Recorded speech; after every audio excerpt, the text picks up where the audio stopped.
Everybody get up.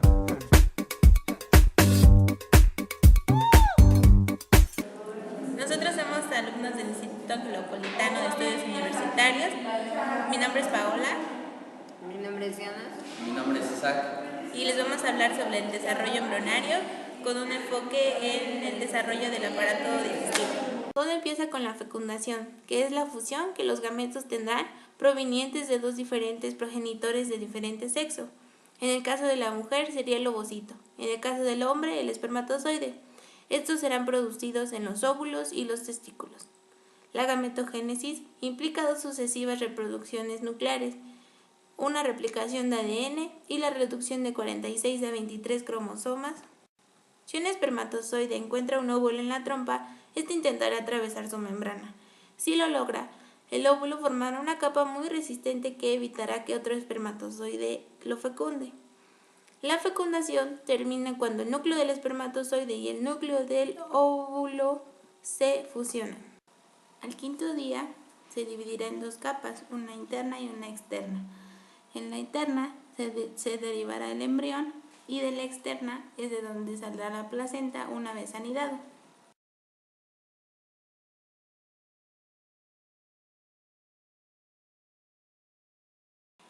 Estas dos capas van a ser el trofoblasto y el embrioblasto.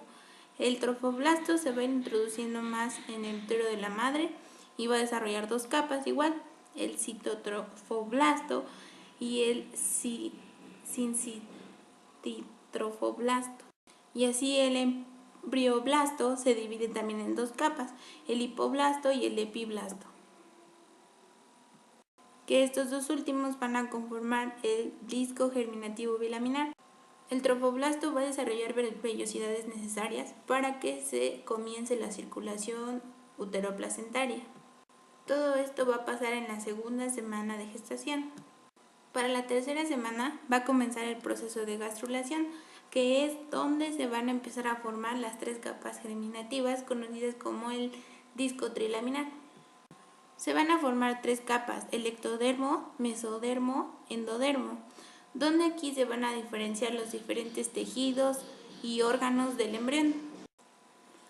Se va a ir alargando y se va a ir ensanchando y va a entrar en el extremo encefálico. Al finalizar la tercera semana, el embrión va a tener la medida de 1 milímetro y lo que eran las vellosidades del trofoblasto van a ir creciendo y se le va a conocer como el corión frondoso. Obviamente la madre va a ir regando su sangre en este lugar para que así se produzca la buena alimentación y reproducción del embrión. Se desarrolla la placa neural, que es de donde se va a derivar la cabeza del embrión. El proceso va a terminar cuando la médula espinal esté terminada y las vesículas celulares.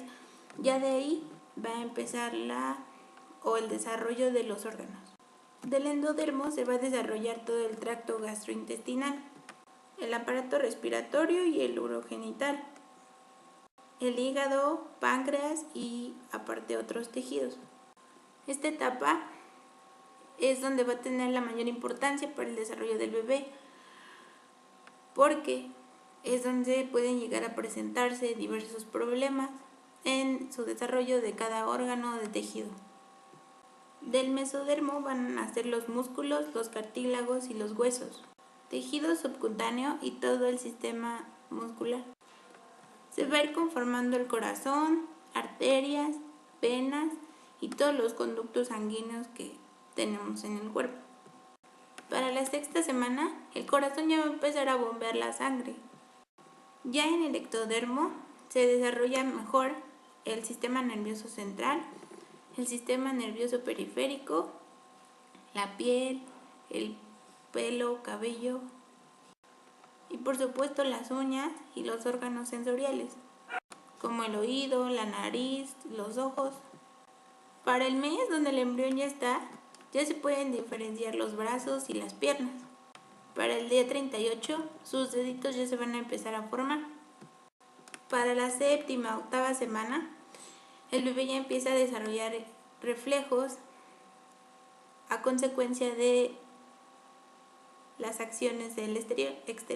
La placenta va a ayudar de mucho aquí, ya que se va a establecer un contacto y se le va a transmitir sustancias nutritivas y oxígeno para el embrión. El embrión humano en la quinta semana va a medir aproximadamente 7 milímetros desde la coronilla hasta la rabadilla. Este va a tener tuberosidades en los costados que van a tener forma de pala o forma de remo, estos que se van a formar posteriormente en los brazos. Bueno, el embrión a la séptima semana, a la sexta semana va a tener aproximadamente 13 milímetros de longitud desde la coronilla a la rabadilla, y este va a tener ya la formación del ojo y posteriormente va a empezar a tener un desarrollo en el oído. Bueno, en el segundo mes de vida el embrión no va a alcanzar más de 5 milímetros de diámetro. Esto porque se va a apreciar ya la cavidad coriónica. La hoja germinativa endodérmica en etapa inicial va a formar el revestimiento epitelial, el intestino primitivo y las porciones intraembrionarias. El conducto vitelino. En esta etapa más avanzada del desarrollo originará lo siguiente. Va a originar el revestimiento epitelial, parenquima de amígdalas, revestimiento epitelial y revestimiento epitelial de la caja del tímpano y la trompa de Estaquio. Bueno, al final de la cuarta semana, el embrión va a tener aproximadamente 28 somitas y la pared abdominal ventral se va a cerrar. Los caracteres externos principales son los somitas y los arcos braquiales o faríngeos. Durante el segundo mes, el aspecto externo del embrión se va a modificar mucho a causa del gran volumen de la cabeza. Esta por la formación de las extremidades. La cara, oídos, nariz, ojos. Hacia el comienzo de la quinta semana aparecen los esbozos de las extremidades superiores e inferiores en forma de yemas. Entre la novena y 12ª semana, los meses lunares van a ser 3. Este va a medir entre 5 y 8 centímetros de longitud y va a pesar de entre 10 y 45 gramos. Bueno, adviértase que en el gran volumen de la cabeza en comparación con el resto del cuerpo, la cavidad coriónica se va a apreciar en el saco vitelino y el conducto vitelino va a ser muy largo. El cordón umbilical y la hernia de las asas intestinales ya van a estar formadas y ya se van a notar. Un lado del corión va a poseer muchas vellosidades, en tanto que el otro es casi liso. En el tercer mes ya va a tener un mejor desarrollo. Los ojos ya van a estar situados lateralmente y las orejas van a estar también ya situadas en su lugar, cerca de la posición definitiva a los lados de la cabeza. Las extremidades van a tener una longitud adecuada en comparación del resto del cuerpo, aunque las inferiores son aún más cortas y menos desarrolladas que los superiores. Bueno, por último, los genitales externos se van a desarrollar lo suficiente para que en la 12ª semana puedan estimarse el sexo del feto por infección. Al final del tercer mes se va a poder notar que la actividad va a reflejar en los fetos abortados una actividad muscular. Sin embargo, estos movimientos son tan pequeños que la madre no los va a percibir.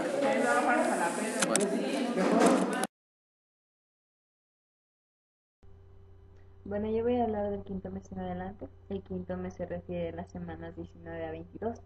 En esta etapa, el bebé ya va a tener reflejos, su cerebro va a estar más completo o más desarrollado y va a tener mucho más movilidad que antes. Aquí ya va a poder succionarse el pulgar y aquí va a adquirir lo que son pestañas, cejas, sus párpados se van a seguir desarrollando y también adquiere los dientes de leche.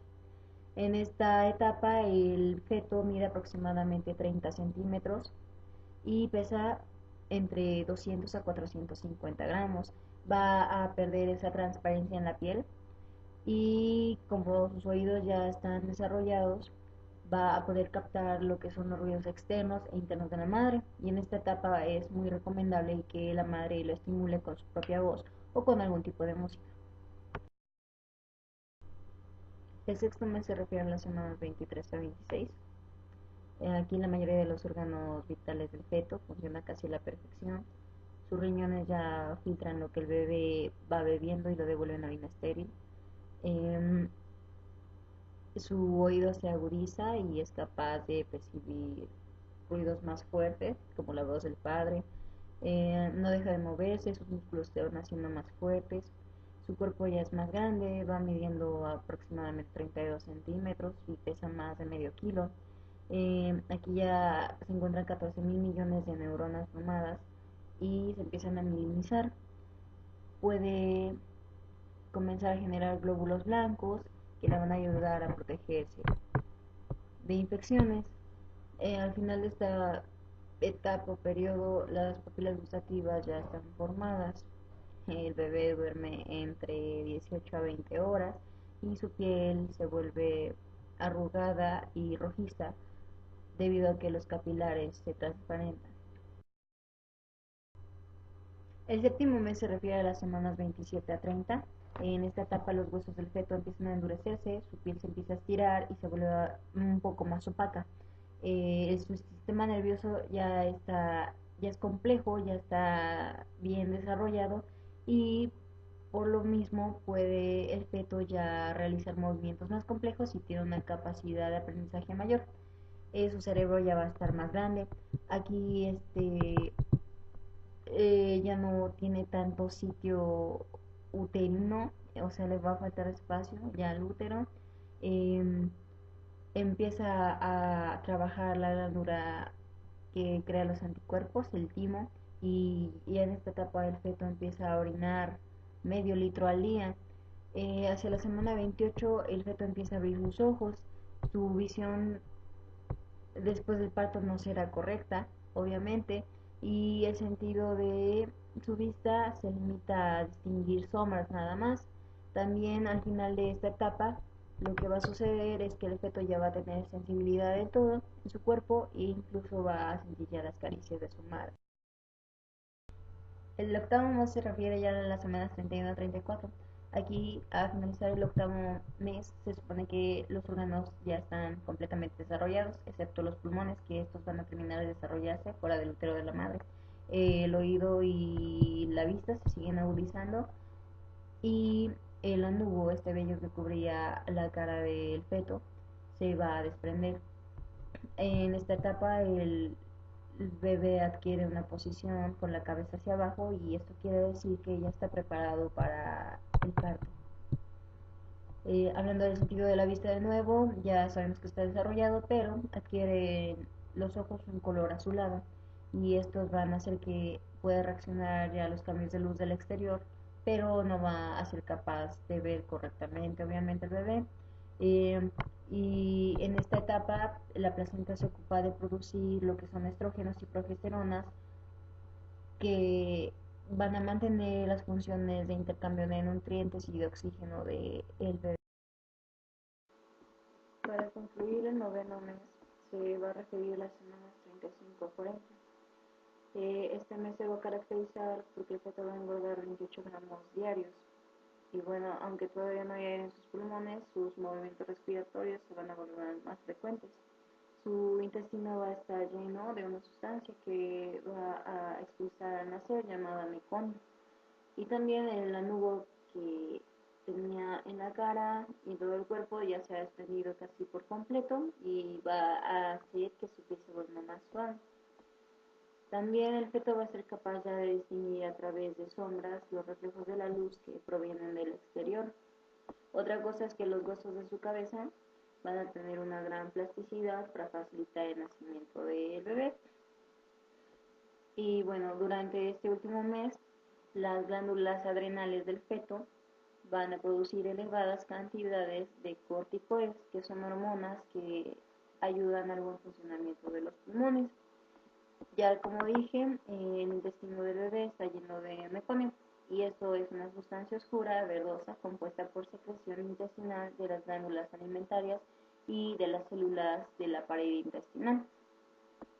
Y bueno, para concluir ya, entre este periodo llegan a medir 45 a 50 centímetros y bueno, por la falta de espacio pues se obliga a flexionarse mucho y Después ya el parto se va a dar en la semana 38 a 42, ya cuando todos los órganos del bebé ya funcionan correctamente.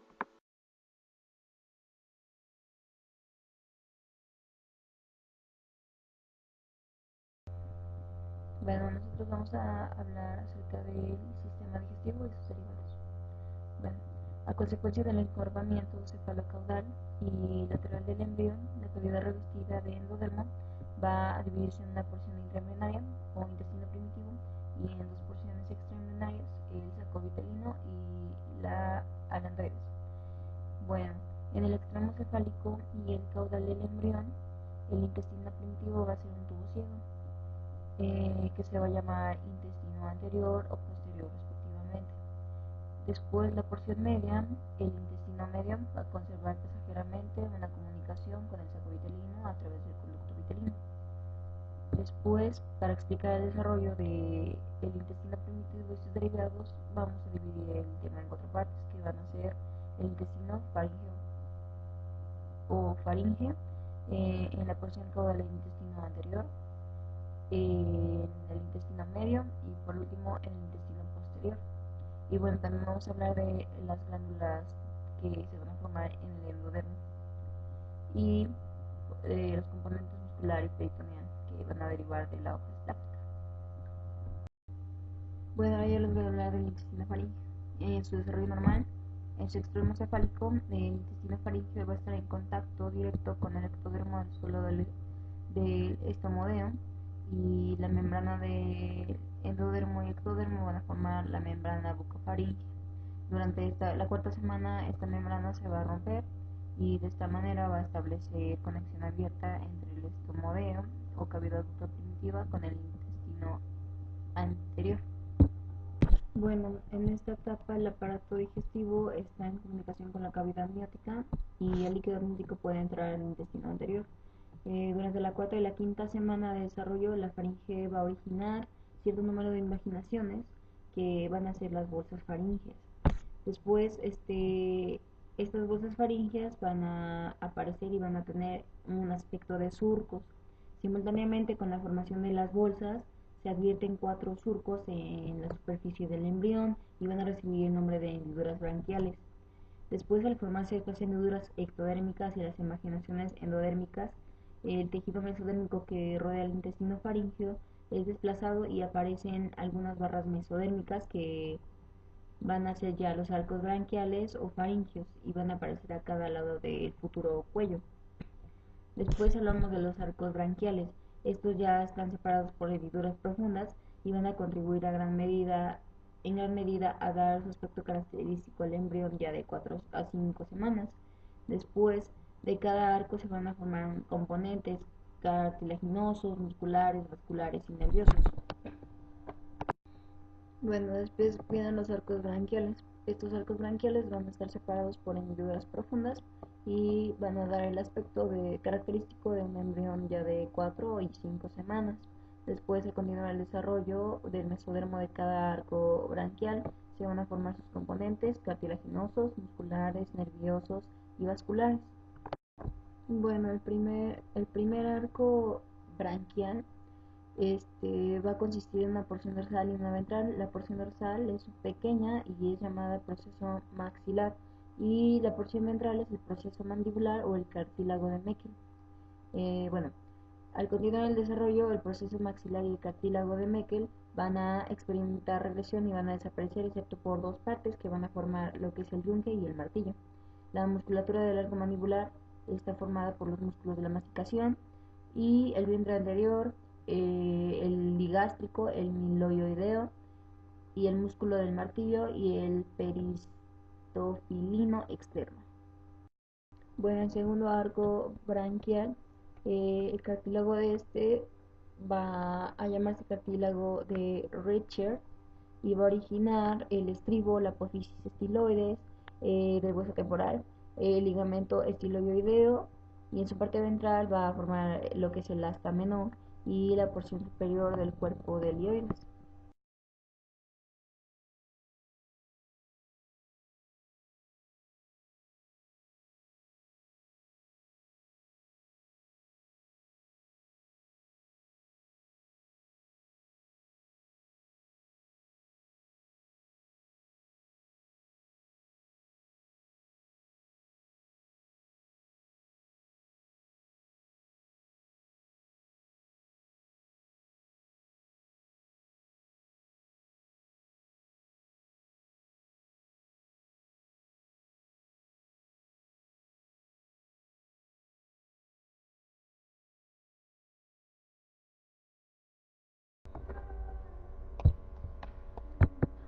La tercera bolsa faríngea, en la quinta semana el epitelio del ala dorsal de la tercera bolsa se diferencia en las glándulas paratiroides inferior, mientras que la porción ventral forma el timo.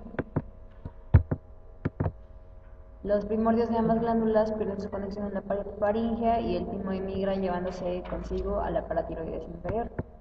Después la cuarta bolsa faríngea formará la glándula paratiroides superior. Cuando la glándula paratiroides se separa de la pared de la faringe, se va a fijar a la cara dorsal de la glándula tiroides. Y la quinta bolsa faríngea suele considerarse parte de la cuarta. Da origen al cuerpo último braquial, que más tarde queda incluido en la glándula tiroides. Y la célula del cuerpo último braquial da origen a la célula C de la tiroides.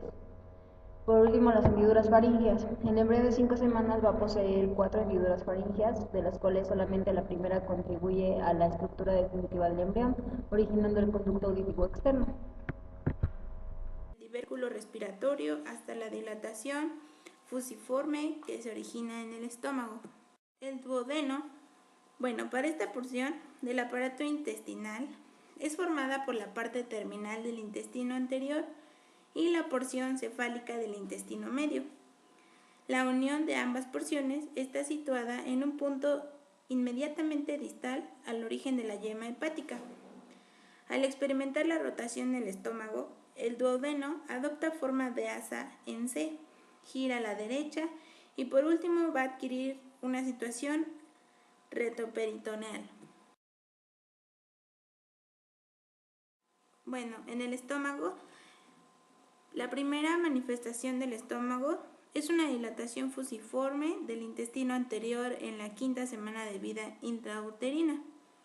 Se va modificando mucho el aspecto y la situación a causa de diferencias de la rapidez de crecimiento de diversas porciones, como se muestra en la imagen.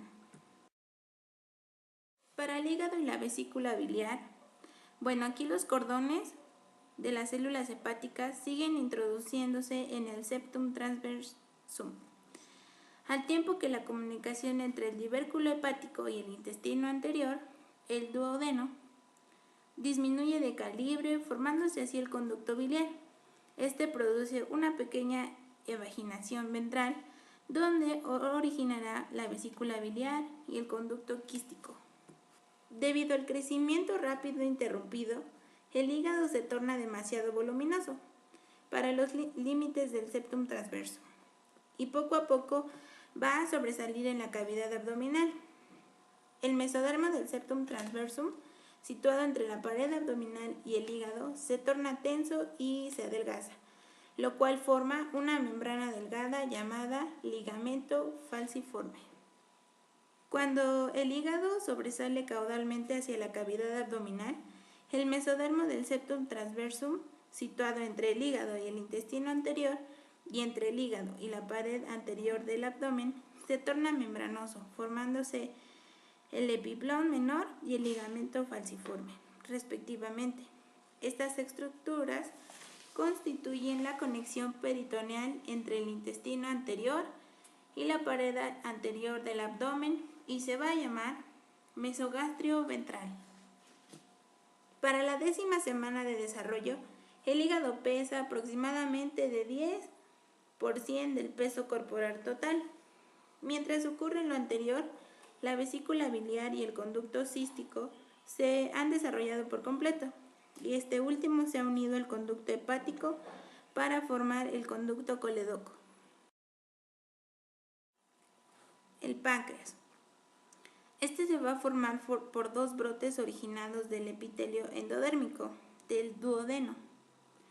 El brote pancreático dorsal va a estar situado enfrente al divérculo hepático y por algo arriba del mismo. En cambio, el brote pancreático ventral va a consistir en porciones derecha e izquierda.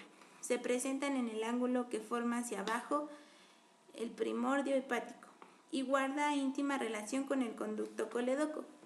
Los islotes pancreáticos se van a desarrollar a partir del tejido pancreático parenquimatoso en el 3er mes de vida intrauterina y están dispersos en la glándula.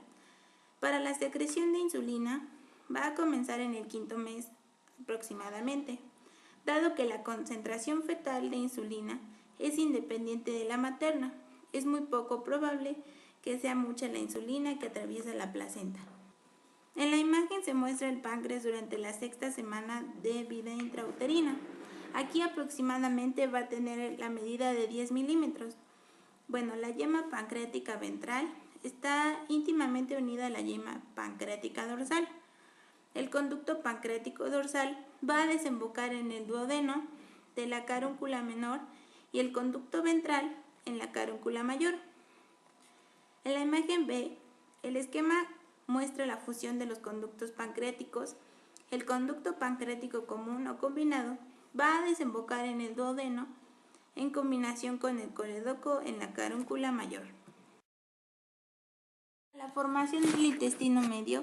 Bueno, aquí el desarrollo del intestino medio se va a caracterizar por el alargamiento rápido del intestino y mesenterio, que va a formar el asa intestinal primitiva, como se muestran en las imágenes.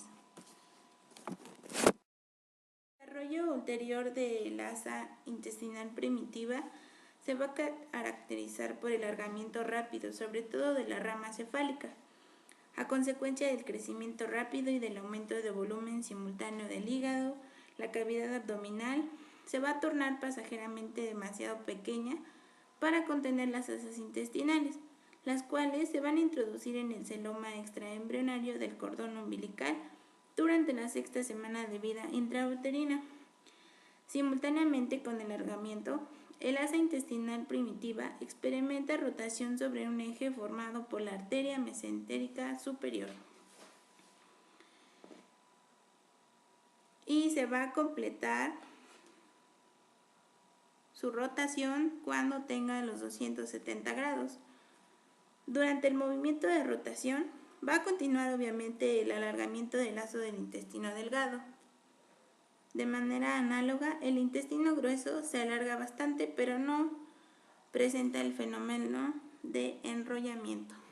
Hacia el final del 3er mes, las asas intestinales comienzan a volver a la cavidad abdominal. Al volverse el intestino a la cavidad, el mesenterio queda comprimido contra la pared abdominal posterior y en varias zonas se fusiona con el peritoneo parietal, fijando de esta manera algunas asas en la pared abdominal posterior. Bueno, desarrollo normal. El intestino posterior, que en el embrión se extiende desde el vestíbulo intestinal posterior hasta la membrana cloacal, origina el tercio distal del colon transverso, el colon descendente, el colon sigmoides, el recto y la porción superior del conducto anal. Desarrollo normal. El intestino posterior, que en el embrión se extiende desde el vestíbulo intestinal posterior hasta la membrana cloacal, origina el tercio distal del colon transverso, el colon descendente, el colon sigmoides, el recto y la porción superior del conducto anal. En etapa evolutiva ulterior aparece un relieve transversal, el tabique urorectal, en el ángulo que forman las alantoides y el intestino posterior. Este tabique desciende gradualmente en dirección caudal y divide la cloaca en porción anterior, el seno urogenital primitivo y porción superior, el conducto anorrectal. La 3ª semana, el mesodermo intraembrionario a cada lado de la línea media se convierte en porción paráxil, porción intermedia y lámina lateral. Las láminas se dividen en 2 capas, a saber, la hoja somática del mesodermo, que se continúa con el mesodermo extraembrionario que cubre la pared de la cavidad amniótica, y la hoja esplegnática del mesodermo, que se continúa con el mesodermo de la pared del saco vitelino. El espacio limitado por estas hojas va a formar el celoma intraembrionario. La conexión entre las porciones torácica y abdominal del celoma consiste en los canales pleurales, situados en ambos lados del intestino anterior. En etapa ulterior, el desarrollo de las cavidades torácicas y abdominales estarán separadas por el diafragma, y la perspicacia y las pleurales por las membranas pleuropericárdicas. El componente más importante del diafragma proviene del septum transversum, lámina gruesa de tejido mesodérmico que va a ocupar el espacio entre la cavidad pericárdica y el pedículo del saco vitelino. En etapa inicial del desarrollo, el intestino anterior, el medio y el posterior tienen en contacto amplio con el mesenquima. Es la pared abdominal posterior. pero el embrión de 8 milímetros, el puente de tejido de conexión se va a tornar membranoso y la porción caudal del intestino anterior, el intestino medio y la parte principal del intestino posterior van a colgar de la pared abdominal por el llamado mesenterio dorsal. El mesenterio dorsal se extiende desde el extremo inferior del estómago. El mesenterio dorsal hasta la región cloaca del intestino posterior. Es la zona del estómago que se va a llamar megogastrio dorsal o epiplón mayor. En esta región del duodeno se denomina mesoduodeno dorsal y en él el colon se llama mesocolon dorsal. El mesenterio dorsal de las asas y yeyunales e iliales se conoce con el nombre de mesenterio propiamente dicho. En toda longitud del mesenterio cursan vasos sanguíneos y linfáticos y nervios que se distribuyen al aparato digestivo. Everybody get up.